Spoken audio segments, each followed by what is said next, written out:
As you see me writing this, it should be apparent that I had lied in my last diary entry one night at the ballet, and that my cross-dressing urges most definitely did not entirely go away. Rather, it was akin to someone eating a giant 6-foot hero sandwich. Or to put it in female speak, a giant tub of Rocky Road ice cream. So many feminine feelings left me full to bursting for a while, but the hunger will eventually return. Thus, as a few of you predicted, I eventually found myself back in nylons and heels, and I thought I'd give a short diary entry on one of the stranger experiences in my search for feminization enlightenment. I am a member of a group of CDTVTG who, bless their hearts, helped me get out of the house and go somewhere to be more relaxed and comfortable with my, hobby, which meets once a month. They were the ones who convinced me that I am in fact very passable, which is what pushed me out the door in tiny baby girl steps to attend the ballet to begin with. New members breezed in and out with the same frequency that Tiger Woods goes through celibacy packs, so I never know what to expect from meeting to meeting. At one meeting, I was kneeling on the floor along with a supportive wife of a TV trying to figure out how to get the stereo to play a CD. She was teasing me over how great it was for her to be wearing pants. Another instance, I was feeling refined, elegant and sexy in my matching royal blue velvet skirt and vest ensemble and fishnets, right before feeling like a ditzy chick after opening a bag of Cheetos from the wrong end and spilling them all over the floor. Yet another time I was by myself with two CD admirers watching Japanese cartoons with the lights lowered. One complete stranger there even invited me to spend a weekend in the Poconos with him, which I'll do right after I pull out all my teeth. I thought I had seen it all, famous last words. For that month's meeting, I had put on what had become my favorite outfit, the one that I had worn at the ballet where the world had fully accepted me as a woman and fully expected me to be a proper woman in, matching Victoria's Secret bra and panty set in burgundy satin. When they're satin, they make a girl feel soft, feminine, and sexy, and when they're matching, they make a girl feel like an elegant lady. For those of you with wives or girlfriends, go ahead and buy them matching satin undies, and you'll see the difference it makes in their rapport after wearing boring old cotton. Purple satin camisole with black lace and spaghetti straps that give me Hooters girl breasts when I wear it over my bra and mastectomy breast forms. This is another I didn't realize this until I became a girl moment. Camisoles are wonderful for hiding the bra so that it can't peek out from in between blouse buttons. Silky sheer JCPenney, sheer caress pantyhose in off black. Whenever I'm in drab my eyes still zero in on a pretty woman's legs in nylons, but ever since the ballet, whenever Karen comes out to play it's like she flips the switch in my head and pantyhose stops being a fetish and instead become clothing I'm required to wear on my legs to look nice and to be a proper lady. I really can't explain how the mind works like that. Over my lingerie I wore, black velvet skirt, with the hem right above my knees, purple silk blouse with French cuffs, black leather belt with pewter ring buckle to give me an hourglass figure, and over my blouse, I wore a black silk scarf with gray flowers painted on the ends tied loosely around my neck like a sailor's tie. And of course, my brunette wig, pulling my hair back in a Fergie hairstyle with a black velvet barrette, women's glasses, and tasteful makeup that made my skin look as smooth as glass. Fergie on the cover of her album But With Glasses had come back. She was wearing the same outfit she wore to the ballet, but as more than one women's magazine have ruled, repeating the same outfit to two events is okay if no one from either event knows. As I stood there in front of the mirror applying my lipstick, which looked and felt 100% natural and normal as I saw a woman's face in the mirror applying it to her lips, I could feel my male self being hung up on a hanger and being put away and my inner girl was coming out to play. I don't know about anyone else, but when I put on my makeup I wear socks instead of my shoes, the same world's softest socks from Hanes, which I still highly recommend to everyone, as it protects my nylons from runs and makes putting on my makeup more comfortable from not having to stand for any length of time in heels. Plus, it gives me one final surge of feminine feelings as I sit down, take off my women's socks, and slip my feet into my black suede tall boots with a 3-inch stiletto heel into my feet and zip them up my calves. In one moment, I'll have boring-looking feet and legs, while an instant later I'll suddenly have shapely, sexy legs from their being molded by high heels that only a woman would ever be wearing, and the transformation makes me feel like Cinderella. Well, okay, I know Cinderella wore glass slippers, not boots. Work with me, here. After putting on my tasteful silver hoop earrings, silver necklace, and woman's watch, I reached for my new possession. I call it my slave ring. It's a sterling silver ring with a large baby blue stone in a tall setting, which I slipped onto my ring finger. I call it a slave ring because, for one, it looks like a wedding ring, so it constantly makes me look and feel like there was a man somewhere legally making me his wife, and besides, I have seen for myself where single women will wear a wedding ring so that men will leave them alone, and for another, I don't understand the physics of what makes it happen, but the ring is easy to slip on, but it does not come back off the knuckle of my ring finger without a lot of tugging, squeezing, and swearing. The ring simply wants to stay on my ring finger and insists on continuing to make me think I'm a female. Maybe it's one of those magic forced feminization rings I keep hearing about on Fictiontopia? After giving myself a light spray of perfume, note to my gentle readers: if you ever go to a CDTV-TG meeting, be very sparing on the perfume. I guarantee that everyone else there will have practically bathed in perfume, and the myriad different perfumes along with yours will make the room smell like poison gas is being manufactured there. I slung my purse over my shoulder and drove the 20 minutes or so to the meeting room. By now, I have become a complete expert in driving in heels, which, after all, is something that only a woman would ever say. The meeting hall is actually a clubhouse to a gay and lesbian support center which the group rents out once a month, and is on the upstairs level. As I walk to the door from the parking lot, I am welcomed once again by my friend. The feminine click-click-click sound that my heels made on the pavement and sidewalk in the movie The Devil Wears Prada. The women who make this sound as they walk are called clackers, so according to Anne Hathaway, I'm now a clacker. I go in and walk past the lower entrance of, well, to be honest, I have no idea what the heck is downstairs, but when I look through the glass of the front door I see a lot of children dancing.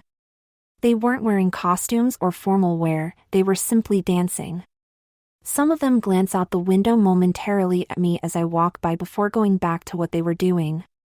I love those moments, as it tells me society is seeing a woman walk by, and that I am fully accepted as a woman. We are, after all, social animals, and we pick up our social rules and regulations for how to act and behave from our social interactions. This is how women in Africa get the idea that it is proper and normal to wear plaits in their lips. No, it's not a stereotype, some tribes actually do that, and people in football stadiums get the idea that it is proper and normal to paint their faces in zebra stripes like Mel Gibson in Lionheart with blues, reds, oranges, or whatever their team colors are. Their society is telling them it is proper and normal, and when they follow the rules and regulations of society, society rewards them with acceptance, and acceptance from society is the ultimate prize every social animal in creation seeks. If there are aliens out there in space, they will be wearing silver jumpsuits and have boxes with blinking lights on their chests like Darth Vader because their society is telling them to. Conforming to social norms is regrettably the reason why men cannot wear bras, lipstick, and skirts in public, even though they're just the same cloth they normally wear that has been sewn into different shapes. Society, however, was telling me it was proper and normal for me to be in a bra, lipstick, and a skirt in public. I wasn't wearing female clothes, and then they belonged to be on another person. I was wearing MY clothes, and then they belonged to be on me. It gave me a much welcomed ego boost as I stepped into the elevator with my purse hanging off my shoulder, pushed the button for the second floor with my dark red fingernails, stepped out onto my high heels to open the door to the meeting room, where I found that the room was dark and the door was locked. What the? I checked my delicate little women's watch and it said 7:30. It should have been open a half hour ago. I took the cell phone out of my purse, with the very feminine wallpaper of a beautiful nymph kneeling over a curious-looking baby dragon and smiling, and checked the date. Yes, the third Saturday of the month, the day the group always reserves the room. Not only were all my electronics telling me I was a girl, they were telling me it was the right day and time to be there. Not being sure what to do, I decided to wait a few minutes, to see if anyone showed up. After all, I had my reflection in the mirror in the hallway to keep me entertained. I was listening to the radio the other day when a psychologist referred to cross-dressers as people who had Venus envy, meaning they were envious of the attractiveness that women have, and the power they know their attractiveness gives them. A woman could get a man to lick the floors of the bathroom stalls of Grand Central Station if she knows how to play her femininity right, and I've seen for myself how a woman can play a man to say, "Stand aside, little lady," and let a real man lift this heavy thing for you and get him to think it was his idea for him to lift that heavy thing, when it was really hers. Posing in front of a different mirror gave me a chance to live out my own Venus envy and pretend I was a supermodel and practice my runway walk. Don't tell me you haven't done it yourself. By the way, did you know that the symbol for female, the circle with the cross beneath it, is supposed to represent a hand mirror? It's true! After a few minutes, someone did show up, a new member I hadn't seen before. I can only describe him as someone who means well on his path to cross-dressing, a man in a regular man's sweater and jeans, but with a woman's wig poorly placed on his head and high heels, and carrying a bucket of KFC chicken. Oh yeah, he had what looked like a triple D bust line. Apparently he missed my last diary entry recommending to look and dress like how all the other women do in order to blend in. I hope I don't come off as sounding like a snob, as I do know we're all searching for different things. Some people in this, hobby simply have a fetish for wearing heels, others get off on having anatomically improbable breasts, while still others love feeling feminine and enjoy the sensation that their minds, bodies, and gender roles are completely being changed into a woman's. I'll let you decide which person is which in this story. We introduced ourselves. I didn't bother trying to pretend I was female, and like myself, can I call my compatriot a he or a she in this instance? I genuinely don't know, was puzzled why the room was closed. We chatted a bit and tried calling the organizers of the event, no answer, and after a few minutes of waiting, he beckoning me to join him on the sofa down the hall to wait a few minutes longer just in case the one with the keys was simply late. I didn't care to go home just yet, and this person was a friendly sort, so I sat down on the chair across from him, placing my purse over the back of the chair and sitting with my legs crossed like a proper lady. It didn't take long for me to realize why he was being so nice and friendly despite my being openly a CD. Apparently I was entirely feminine enough that he didn't care, and he began treating me like I was female, and to the readers who have experienced this themselves, you know when you're being treated like a female. He was complimenting me on how nice I looked dressed up. He said my voice was very feminine and sounded like Cher, which was a complete shock to me, as I always thought my voice was a dead giveaway. I guess speaking in the sing-song way that a woman always changes her pitch did more for me than I thought, and he was even checking out my legs from time to time. I suppose it didn't help at all that this was the velvet skirt with the silky lining, and with my legs being in nylons it made the skirt slide up like silk upon ice and made me show off more leg than I wanted to. All the while, he spoke to me so energetically, like the way a man does when he's trying to impress a woman. A word about that. Women won't know this as they never get to see it from the opposite gender side, but when a woman is beautiful, she can be a complete lunatic and be saying the most mind-numbingly stupid things, and yet men won't care. They will still treat her with gentleness and kindness, and she will feel like the entire world loves her, when in actuality the men just want to get into her skirt. I once saw a television show that documented the world of the supermodel, and there was this one beautiful woman who was lamenting to her male assistant how hard it is to be a model, and he agreed enthusiastically like she just explained the meaning of life to him. Are you flipping kidding me? All they do is walk down the runway and starve themselves. How is that hard compared to, say, someone digging up rocks on a road crew? Or are soldiers walking through a bunch of slums waiting to be ambushed by religious zealots who demand their women be dressed up like mummies? Am I not seeing something here? Anyway, the reason I brought all that up is because after a while where he was treating me with gentleness and kindness like I was a woman, that's when he started steering the conversation to sex. What a big shock that is to you, I'm sure. I'll admit that, if he came in looking like a guy I might have entertained the idea of going out with him, but as it was, my mind was in female mode, and I couldn't go out with someone that had a bigger rack than I have. Besides, his munching on the KFC chicken he brought with him as he talked to me was about as romantic as swinging road kill over your head. So, I steered the conversation into the philosophical view of sex, just to derail where this was going. There is one fascinating scene in the movie, When Harry Met Sally, where Billy Crystal was explaining to Meg Ryan how men really can't be friends with women because for men, sexual attraction always gets in the way. I brought that up, and he was blown away like I just explained the meaning of life to him. Good grief, how the heck is it that women aren't mistresses of the world yet? At about this point, several other people showed up. They were two black women, carrying huge baskets of food. They were exceptionally friendly and supportive, which told me they were members of the gay and lesbian organization we rented the place from. We inquired as to where everybody was, and they explained the hall was reserved for a member's birthday party. It turns out the organizers of the CDTV group only found about the change the day before and word hadn't gone out. Feeling rather bummed, we were about to leave when I jokingly made my pouty face and asked if we were invited too, and to my full surprise they said yes. I had just passed another milestone in my feminization, crashing a party as a woman. Well, I know it doesn't really count, but it still made me a party girl, and that's the story I'm sticking to. So, they let us into the room and they started setting the room up.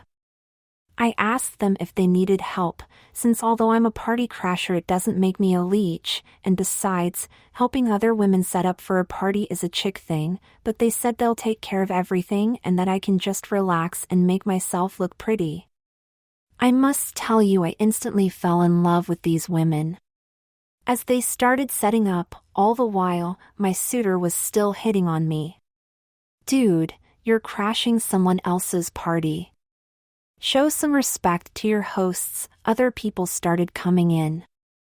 A quite friendly DJ, two gay men who sat in the corner by themselves and wouldn't talk to anyone, and a few lesbian couples who were friends with the DJ, soon came in, all of them black men and women. It suddenly dawned on me this was an African American gay and lesbian party, and I was standing out like a marshmallow in a cup of cocoa. Now, I don't even have a microbe of racism in my body, and they were all great, friendly people who welcomed me, and besides, they were bringing some really yummy-looking food, so I decided to stay and started to mingle. I regret to say the person I crashed the party with may not have been as open-minded, because he took off shortly thereafter. I'm sorry, but I can't talk to everybody at once. I started chatting up with the DJ and the ladies who knew him, and he was a great guy, quite friendly, although the women were somewhat shy around me. One of them did compliment me on my purse, which made me feel accepted as a female all over again. Oh, and on a side note, in case I ever happen to bump into you someday and you see me carrying a black leather purse with a gorgeous gold-colored metal sunburst design attached to it, if you want to know where I got it, no need to ask. It's a regular black leather with a gold-colored clip for a scarf that I attached to it, making it look like it was part of the whole design. I think I got the tip from Cosmo. It looks really elegant and really classy, and several wives of CDs have complimented me on it. Now you know my secret to having a gorgeous bag. Use it wisely. Of course, with his being a DJ, we had to talk about music, which was a trip in itself, seeing he started his turntable up and was blasting the music loud enough to make the windows of the International Space Station vibrate. I regret to say I made a social faux pas in mentioning that I didn't really care for jazz, which either amused or offended him, I don't know, as he turned to the ladies that were with him and said, "Did you hear that? She doesn't like jazz." I knew I had forgotten rule number 1 in party crashing etiquette: never bring any negativity into the party, which means never stepping on the toes of your guests in any way, shape, or form. I quickly recovered by saying that although I didn't care for jazz, I do love R&B and mentioned Stevie Wonder. Yes, I genuinely do like Stevie Wonder. How can any woman not like? I just called to say I love you. That steered me away from any awkward, "Wait a minute, are you supposed to be here?" moments, and I went through his collection of music and even wrote down the names of some really interesting songs he was playing. Remember from my last diary entry that I keep a woman's pad and pencil in my purse to keep shopping lists and the like? It really comes in handy for writing down the names of cool songs I come across, too. Once again, as I pushed my lipstick and mascara out of the way to retrieve my pad, my purse was telling me it wasn't simply some piece of costume or play pretend piece. It was a fully functioning component of my completely female lifestyle. I was enjoying myself so much, it wasn't until later that I had reached female nirvana I had completely, and I mean completely, forgotten that I was a cross-dresser. I had become a woman in the middle of a party properly dressed in a velvet skirt, off black nylons, purple silk blouse, black suede high-heel boots, and a black leather purse that was a fully functioning component of my completely female lifestyle hanging off my shoulder, like it was something that I did every day. Even when the DJ was taken aback at my rudeness, he said, "Did you hear what SHE said?" in a purely instinctive use of the feminine pronoun in referral to me. If there was even a shred of this Venus envy in me, it was now completely gone, like someone thirsty that had been given a glass of water. Then, as I was sitting at a table with my legs crossed so femininely and playing games on my cell phone, a Java game of a figure skater trying to score points in her skating program. What else would I be playing? While listening to the music, right about this time, the guest of honor showed up. The birthday girl turned out to be a freshly post-op transsexual and her pre-op girlfriend/significant other/fellow club member/whoever. Let's just say for politeness' sake that she didn't even remotely get her money's worth out of her gender change operation, as she suffered from a female malady that many women suffer from, namely, she didn't even remotely look like one. She and her girlfriend/significant other/fellow club member/whoever greeted everyone, and they all went into the kitchen of the club hall and, except for the two guys sitting in the corner who weren't talking to anyone else, everyone followed them in, leaving me alone. The only way I can describe my feelings is that one moment I was high as a kite, and the next moment I felt like the loneliest person on the planet. I will admit my personal failure here in that the weirdness factor of the evening had suddenly sunk in, and the loud music was starting to give me a headache anyway, so I decided to slip out and head home. As I left the building, holy Ronald McDonald, did everything change outside. The bar down at the other end was hopping, the parking lot was full, and standing directly outside the door I was leaving from was a drug dealer. I'm not a cop, but I know drug dealers put out signals of being a drug dealer the same way as a woman does when she sends out signals that she's a woman. He glanced my way for a moment before going back to his business of calling out to people down at the other end. My girl fears took control of me at that moment, as being alone in a parking lot at night in heels and a skirt made me feel extra vulnerable and submissive in female instinct. My old friend of click click click on the pavement now turned into a siren for anyone drunk or high enough to look to cause trouble. I looked down submissively and held my purse extra tightly as I clutched my pepper spray, walked to my vehicle, fortunately unmolested.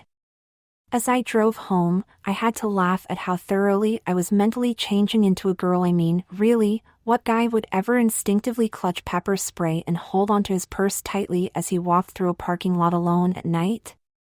Later, as I sat on my couch at home, with my hair pulled back in a ponytail with my favorite scrunchie and relaxing with my stocking feet in my world's softest socks, oh, did not wearing heels feel good. It's one of those peculiar feminine feelings that every woman has experienced and men will never know, while relaxing with a cup of tea in my pink Girls Rule mug. Phooey. I forgot to take my lipstick off and I'm getting lipstick stains on it. People are going to think I'm a girl or something. I was basking once again in my feminization that felt natural and normal to me. Yet, the entire evening kept running over and over in my mind. It wasn't entirely due to a guy dressed like Milton Berle in drag who was munching on fried chicken while hitting on me. It wasn't that I had crashed an African-American gay and lesbian get-together, and it really wasn't that it was a birthday party for a transsexual who made Patrick Swayze in that Wong Fu movie look like a runway model by comparison. Such things are only skin deep, and they were all such great and nice people, especially that cool DJ. It may have been all of it put together, I suppose, that got me weirded out. I am ashamed at my rudeness now, and wished I could have at least said happy birthday to her. What I find fascinating about this is how distinctly different women's gender roles are to men. I had been so seduced by all the feminine feelings and all the acceptance that I lost track of the fact that it wasn't my party, it was for someone else, and I felt depressed when the MY party suddenly became someone else's party. I can definitely see now how beautiful women can sometimes fall into the unpleasant trap of becoming a prima donna. Men are always fawning on them and making them feel like the center of the universe, that it sometimes can go to their head and they wind up like the inevitable stuck-up cheerleader who went to my high school as well as yours. On retrospect, I needed that occasional dose of reality to get my mind out of the clouds. It's something I'll have to ponder once I finish tugging, squeezing, and swearing to get this damn slave ring off. Epilogue: the next day, great Oprah Winfrey's ghosts. The emails were flying. Apparently, the organizers of the event we were supposed to have the previous night was irate with the organization we were to rent the hall from, and were complaining that we were summarily kicked out without warning. In my lone voice I did what I could to defend my new brothers and sisters, or is it sisters and brothers and sisters, and responded that we really weren't kicked out. They were having a birthday party and we could have attended if we had wanted to. Now, as I write this, I have to laugh at my nativity due to my full acceptance by society and becoming a female member of the public. I had completely forgotten why everyone was so irate. The majority of the other members were frightened to go out, and they were nowhere near my level of confidence, and were barely able to leave the house dressed, let alone crash someone's party. Thus, the most profound thing I have discovered before or since following a female gender role didn't get me into trouble, but rather, it had liberated me. I guarantee that wouldn't have been something I would have done in my male persona. What can I say? I guess Karen is a party girl at heart.